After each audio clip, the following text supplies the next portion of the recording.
Alright guys, week 56 of the DVD Fiends. If my voice sounds a bit weird, it's because I'm poorly at the minute. I'm very ill. So I hope that doesn't stop your enjoyment of this review.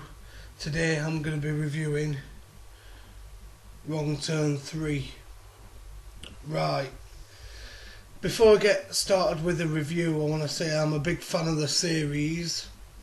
I loved 1 and 2, and I was really looking forward to number 3 when I heard it was coming out. But then I found out that it was going to be done by the guy Declan O'Brien, which, if you don't know who he is he makes movies for the Sci-Fi Channel. And everybody knows what the Sci-Fi Channel movies are like. They're really low budget, filled with CGI, poor acting, etc. But I thought, well, give him a chance. And the start of this film, oh God, what can I say about it? It was filled with CGI. One good thing is the guy Three Finger, which is one of the mutants from the series.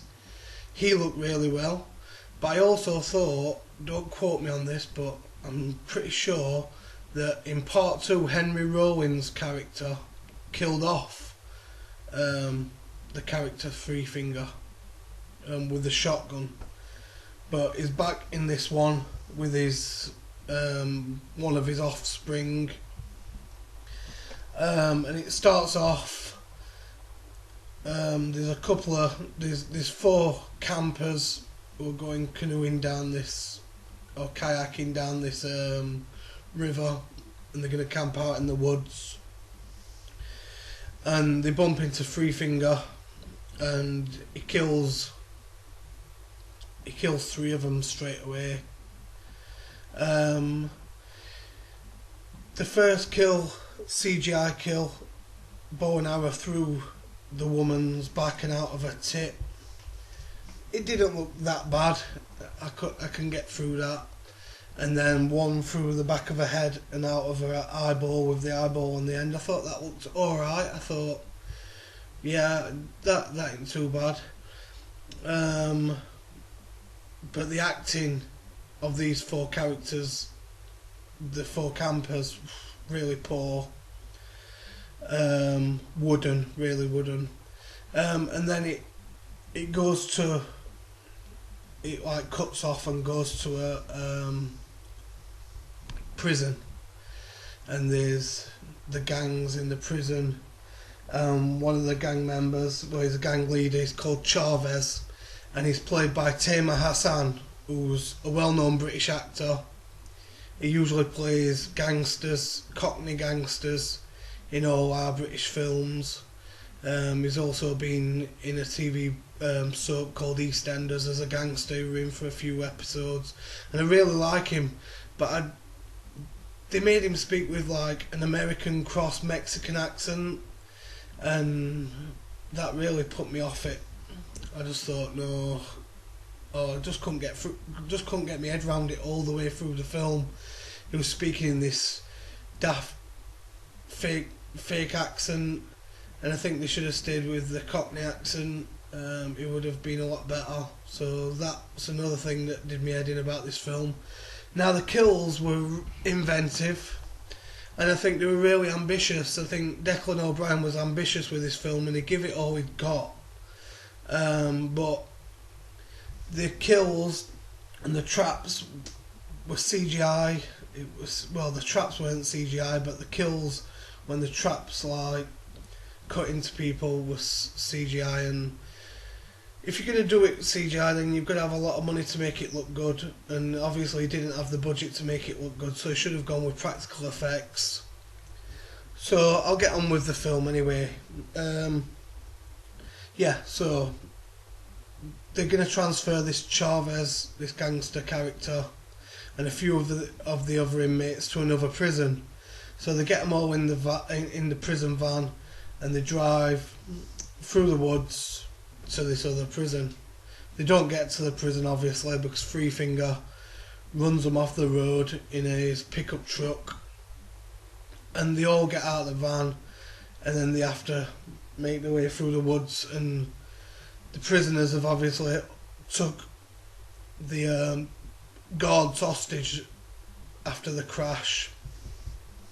So they go through the woods, and one by one they get picked off by Three Finger, and there's also infighting, the guards getting beat up off the gangsters and the criminals, and then the criminals fighting each other, and they run into all sorts of traps that Three Finger lays.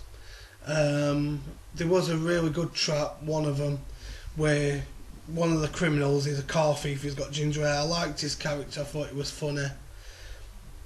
He sees Three Fingers pickup truck, so they tell him, go and break it, go and hotwire it, and we can drive off in it. So he goes up to the back of sneaks up to the back of the truck, and it's a trap, and Three Fingers laid all this barbed wire down on the floor, and when he steps on it, it just whips round him, cutting into him and trapping him like in a cocoon type way, but it's barbed wire, and it's attached to the pickup truck's like bar that picks the trucks up, and Three Finger drives off with this car thief guy tangled up, dangling on the back of the truck with barbed wire.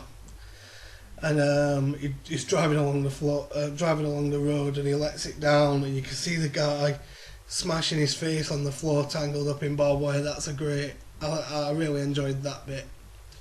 The other kills were good kills, but it was just the CGI that did me head in, and they weren't really good acting. There weren't much good acting in the film. The first half an hour was really poor.